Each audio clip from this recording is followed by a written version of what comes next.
ఉద్యోగుల పని గంటలపై దిగ్గజ పారిశ్రామికవేత్తలు వివిధ రకాల అభిప్రాయాలను వ్యక్తం చేస్తున్న నేపథ్యంలో గత కొన్ని రోజులుగా ఈ అంశంపై పెద్ద ఎత్తున చర్చ జరుగుతోంది.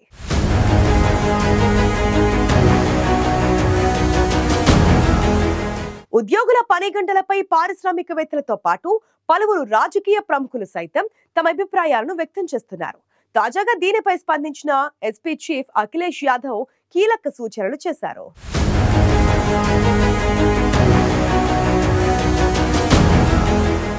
గత కొన్ని రోజులుగా ఉద్యోగుల పని గంటలపై దేశంలో పెద్ద ఎత్తున చర్చ జరుగుతోంది. ఉద్యోగుల పని గంటలపై దిగ్గజ పారిశ్రామికవేత్తలు వివిధ రకాల అభిప్రాయాలు వ్యక్తం చేస్తున్నారు.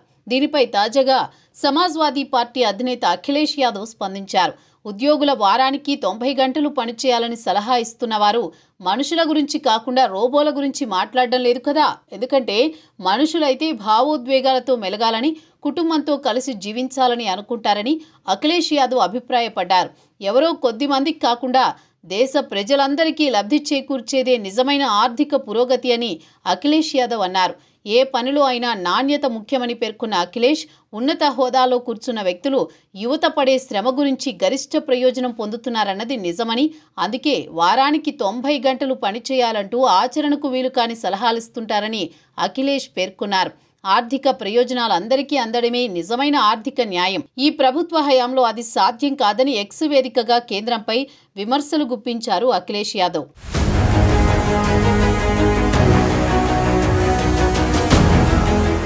ఉద్యోగులు వారానికి 70 గంటల చొప్పున పనిచేయాలంటూ ఇన్ఫోసిస్ సహా వ్యవస్థాపకుడు నారాయణమూర్తి చేసిన వ్యాఖ్యలపై చర్చ కొనసాగుతూనే ఉంది. గత కొంతకాలంగా ఉద్యోగుల పని గంటలపై నారాయణమూర్తి తరచుగా వ్యాఖ్యలు చేస్తున్నారు. దేశంలో వారానికి 6 పని దినాల నుంచి 5 రోజులు పనికి మారడంపై తాను తీవ్ర అసంతృప్తిగా ఉన్నానని నారాయణమూర్తి వ్యాఖ్యానించారు. వర్క్ లైఫ్ బ్యాలెన్స్ పై తనకు నమ్మకం లేదని, ప్రస్తుత పరిస్థితుల్లో భారతీయులు విశ్రాంతి తీసుకోవడం కాదని, త్యాగాలు చేయాలని సూచించారు. తాను ప్రతిరోజు ఉదయం 6:30 ఆఫీసుకు వెళ్లి రాత్రి 8:40 బయటకు వస్తానని, వారానికి 6.5 రోజులు పనిచేస్తానంటూ నారాయణమూర్తి చేసిన వ్యాఖ్యలపై పెద్ద ఎత్తున చర్చ జరుగుతోంది. ప్రపంచ దేశాలతో పోటీ పడాలంటే భారతీయ యువత వారానికి 70 గంటలు పనిచేయాలని నారాయణమూర్తి అభిప్రాయపడ్డారు. అయితే కొందరు కార్పొరేట్ దిగ్గజాలు నారాయణమూర్తి వ్యాఖ్యలను సమర్థించగా, ఉద్యోగులు మాత్రం తీవ్రంగా వ్యతిరేకించారు.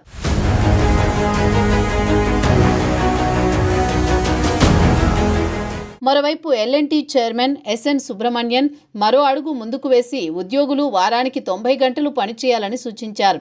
ఇంట్లో ఉండి భార్య మొహాన్ని ఎంతసేపు చూస్తారని వ్యాఖ్యానించారు. దీనిపై బాలీవుడ్ నటి దీపికా పదుకొనె, ఆనంద్ మహీంద్రా లాంటి వాళ్లు తీవ్ర అసహనం వ్యక్తం చేశారు. ఎన్ని గంటలు పనిచేశామనేది కాదు, ఎంత నాణ్యతతో పనిచేశామనేదే ముఖ్యమని ఆనంద్ మహీంద్రా అభిప్రాయపడ్డారు.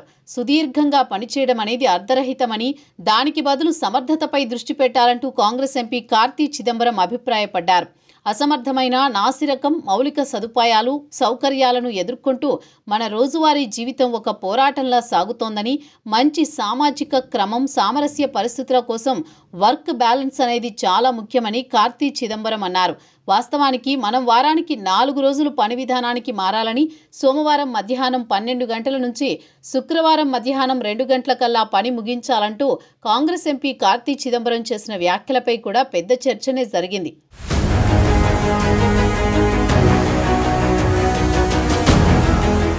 ఒక వ్యక్తి వారానికి 60 గంటలకు పైగా పనిచేస్తే అది అతని లేదా ఆమె ఆరోగ్యంపై తీవ్ర ప్రభావం చూపించొచ్చని ఇటీవల ఆర్థిక సర్వే వెల్లడించింది. ఈ సర్వేలో వర్కింగ్ అవర్స్ అంశంపై వెలువడిన పలు పరిశోధనలను ఉదహరించడం జరిగింది. రోజుకు 12 గంటలు అంతకు మించి కూర్చుని పనిచేసేవారు తీవ్ర నిస్పృహకు లేదా మానసిక ఒత్తిడికి లోనవుతున్నట్టు ఆర్థిక సర్వే పేర్కొంది. అయితే పని గంటలపై కార్పొరేట్ దిగ్గజాలు చేస్తున్న వ్యాఖ్యలపై కొంతకాలంగా పెద్ద ఎత్తున చర్చ జరుగుతోంది. గత కొంతకాలంగా ఉద్యోగుల పని గంటలపై కార్పొరేట్ దిగ్గజాలు, ఇతర ప్రముఖులు ఎవరి అభిప్రాయాలను వారు వ్యక్తం చేస్తున్నారు. ఈ నేపథ్యంలో పని గంటల పెంపునకు సంబంధించి దేశవ్యాప్తంగా చర్చ జరిగింది. మరోవైపు పని గంటల పెంపు ప్రతిపాదనేదీ లేదని కేంద్రం కూడా వివరణ ఇచ్చింది.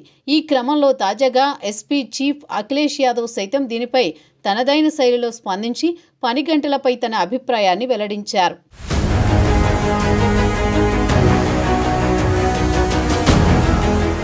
ఉద్యోగుల పని గంటలపై దిగ్గజ పారిశ్రామికవేత్తల నుంచి రాజకీయ ప్రముఖుల వరకు ఎవరికి తోచిన విధంగా వారు తమ అభిప్రాయాలను వ్యక్తం చేస్తున్నారు. పని గంటల పెంపు ప్రతిపాదన అనేది లేదని కేంద్రం ఇప్పటికే స్పష్టత ఇచ్చినప్పటికీ తరచుగా ఎవరో ఒకరు ఈ అంశంపై తమ అభిప్రాయాలను వ్యక్తం చేస్తుండటంతో దీనిపై చర్చ సాగుతూనే ఉంది.